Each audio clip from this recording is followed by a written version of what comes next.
அனைவருக்கும் எஸ்பி ஸ்லோகாஸின் இனிய வணக்கம். தேவி நாராயணியத்தில் 29வது தசகத்தில் 1 முதல் 5 வரையிலான ஸ்லோகங்களை இப்பதிவில் நாம் பார்க்கலாம். ஸ்ரீ குருப்யோ நமஹ.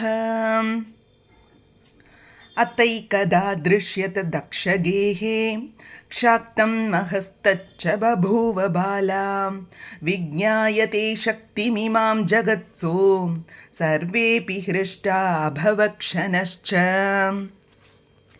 28வது தசகத்தில் தக்ஷன் சிவா விஷ்ணுவிற்கு சக்தியை வேண்டினான். சலனமில்லாமல் இருந்த அவர்களுக்கு தேவி அவர்களின் தொழிலை செய்வதற்கு சக்தியை தந்தாள். தனது கிரகத்தில் அன்னையின் அவதாரம் வேண்டும் என்று பிரார்த்தனை செய்தான் அல்லவா?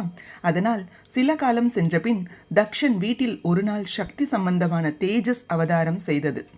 தக்ஷன் அதை பார்த்து கொண்டிருக்கையில் அது ஒரு அழகான பெண் குழந்தையாக மாறியது. அதை ஒரு பெரிய விழாவாகவே கொண்டாடினார்கள். அது சக்தியின் அம்சம் என்பதை அறிந்த தேவர்கள் புஷ்பமாரி பொழிந்தனர். சூரியன் பிரகாசமாக ஒளிர்ந்தான். ஆறுகள் சந்தோஷத்தில் பெருக்கெடுத்து ஓடின. தக்ஷஸ்வகேஹா பதிதாம் சகார நாம்னா சதீம் போஷயதி ஸ்மதாம் சஹ ஸ்மரன் வச்சஸ்தே கிரிஷாய காலே பிரதாயதாம் துவௌ சமதோஷயச்ச. அம்பாளின் சக்தி தனது கிரகத்தில் அவதரிக்கும் என்று முன்பு அம்பாள் சொன்னது தக்ஷனுக்கு நினைவிற்கு வந்தது. இந்த குழந்தை அம்பாளின் சக்திதான் என்பதை தக்ஷன் புரிந்து கொண்டான். அந்த குழந்தைக்கு சதி என்று பெயர் வைத்தான். சதி நாளொரு மேனியும் பொழுதொரு வண்ணமுமாக வளர்ந்து யுவதியானாள். இந்த சக்தியை சிவன் ஏற்றுக்கொள்ளட்டும் என்று அம்பாள் சொன்னாள் அல்லவா? அதனால் சதியை சிவனுக்கே மனம் முடித்தான் தக்ஷன். சிவனும் சக்தியும் இணைந்தார்கள். ஏவம் சிவசக்தியுதः புனश्च பபூவ கச்சத்சு தினேஷு தக்ஷः தைவாச்சிவத்வேஷமவாபதேஹம் தத்போஷிதம் ஸ்வம் விஜஹௌ சதீ ச. அவர்களுடைய வாழ்க்கை குறுகிய காலமாகத்தான் இருந்தது. ஒரு சமயம் துர்வாச முனிவர் ஜாம்பூனதேஸ்வரி என்னும் தேவியை மாயா பீஜத்தால் ஜபித்தார். மகிழ்ச்சியுடன் அவள் ஒரு பூமாலையை தந்து அனுக்கிரகம் செய்தாள். தக்ஷன் அந்த மாலையை விரும்பி கேட்க துர்வாசர் அதை அவனுக்கு தந்தார். அதை அவன் தூய்மையான இடத்தில் வைக்காமல் தனது படுக்கை அறையில் அலங்காரமாக வைத்தான். மாலையின் நறுமணத்தால் காம வேட்கை கொண்டு மனைவியுடன் இணைந்தான். பூஜிக்கப்பட வேண்டிய அந்த பூமாலையை படுக்கை அறையில் வைக்கலாமா?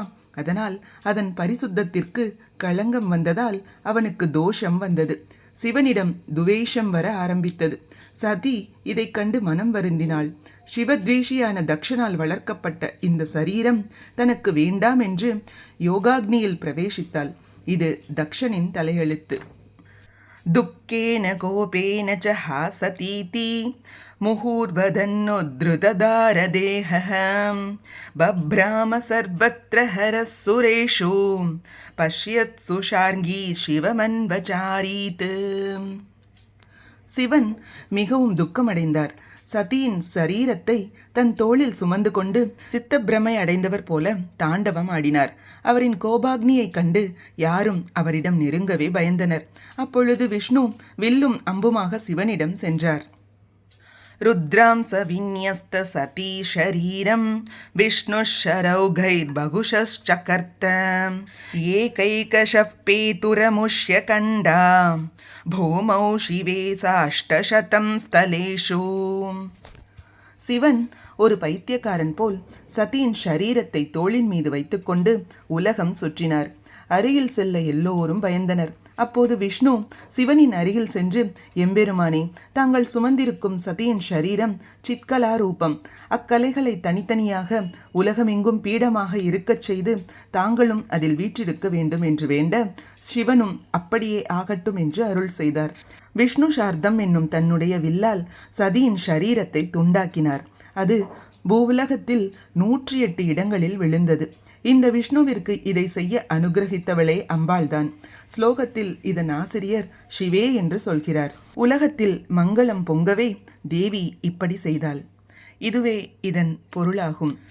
இதுபோன்ற ஸ்லோகங்களுக்கும் ஆன்மீக விஷயங்களுக்கும் மறக்காம நம்ம சேனலை சப்ஸ்கிரைப் பண்ணிக்கோங்க. நல்லதே நடக்கட்டும், நன்மையை பிறக்கட்டும். நன்றி, வணக்கம்.